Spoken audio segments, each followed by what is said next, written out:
सुशासन की राजधानी पटना में ये कैसा सुशासन? एक ही परिवार में 3 हत्याएं।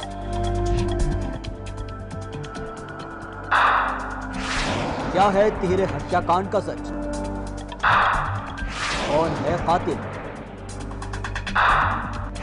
किसने ढाया एक ही परिवार पर कहर? कातिल ने क्यों बिगाड़ दिए हत्या के बाद तीनों के चेहरे? तीनों शवों को देखकर साफ जाहिर होता था कि कातिल ने तीनों को किसी हथौड़े जैसी चीज से पीटा हो। दास्ताने हालत से ही लगता था कि हत्यारा परिवार से ताल्लुक रखता है, लेकिन जवाब अभी तक पुलिस के पास नहीं। पाटलिपुत्र थाने के इंद्रपुरी इलाके के जिस घर में ये वारदात हुई, ये घर दिल्ली में प्रॉपर्टी डीलर का काम करने वाले गोपाल शरण सिंह का है। घटना के वक्त भी गोपाल दिल्ली में ही थे।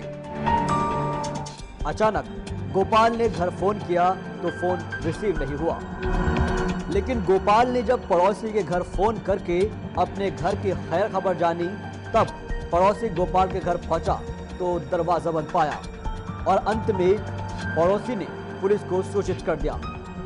मौके पर पहुंची पुलिस ने जब दरवाजा तोड़कर अंदर का मंजर देखा तो पुलिस के भी होश फाख्ता हो गए, क्योंकि घर में पड़ी थी तीन लाशें। गोपाल की पत्नी और 2 बेटियों को उतार दिया था मौत के घाट। तत्काल ही पुलिस ने डॉग स्क्वाड को सूचित किया, लेकिन कौन है इस ट्रिपल मर्डर मिस्ट्री के पीछे, अभी भी ये एक रहस्य बना हुआ था।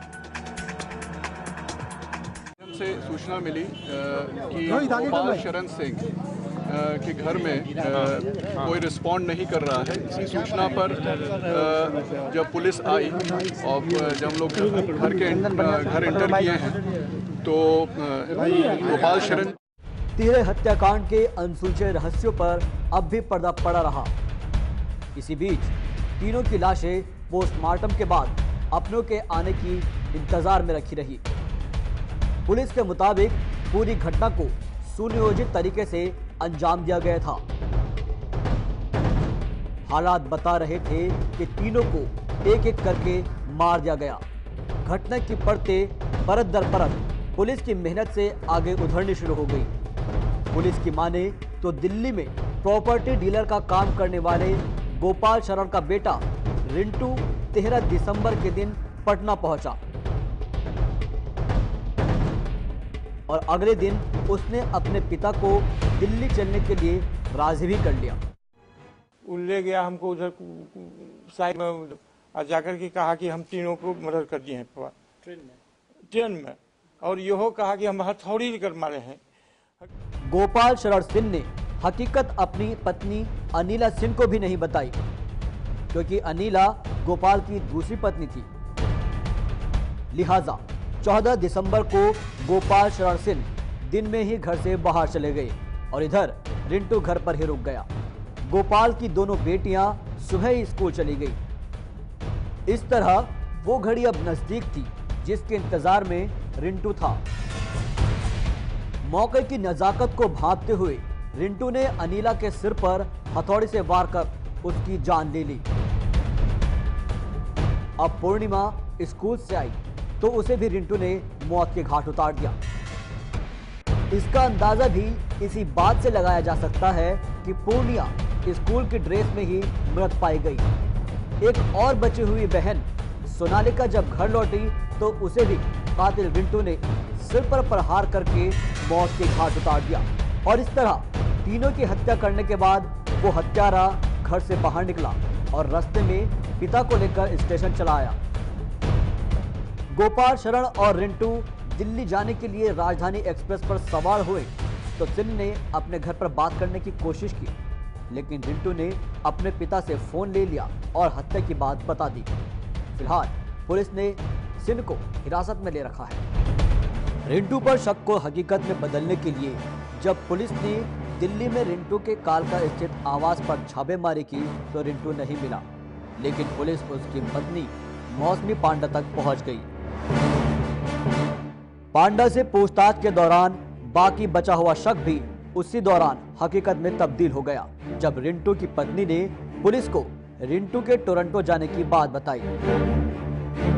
रिंटू घटना को अंजाम देने के बाद टोरंटो निकलने की फिराक में था। इतना ही नहीं, पुलिस को रिंटू का पासपोर्ट नंबर भी मिल गया। पटना पुलिस टीम ने दिल्ली पुलिस की मदद से जब दिल्ली स्थित कनाडा के एम्बेसी से संपर्क साधा तो पासपोर्ट नंबर के आधार पर पुलिस को रिंटू के खिलाफ अन्य सबूत मिलते दिखे। दरअसल कातिल रिंटू ने घटना के कुछ दिन पहले ही एक कॉलेज में स्टडी के नाम पर वीजा तैयार करवा लिया था। मर्डर जो हम लोग देख रहे हैं, it was a pre meditated and very planned murder. वो वहाँ से अपना मोबाइल छोड़ के आया और यहाँ पे जब आया तो वो अपने फादर का मोबाइल यूज कर रहा था, जिससे ऐसा लगे कि वो दिल्ली से कभी यहाँ आया। पर्द उधड़ी तो उधड़ती ही चली गई और अब ये भी सबूत पक्के हो गए कि पूरी घटना एक सोची समझी हुई साजिश थी और रिंटू ये तय करके पटना आया था कि उसे सौतेली मां अलीना सिंह, बहन सोनाली और पूर्णिमा की हत्या करनी है, क्योंकि इस बात से ये भी स्पष्ट होता है कि रिंटू ने इस दर्दनाक घटना को अंजाम देने के पहले ही भागने का पूरा इंतजाम भी कर लिया था।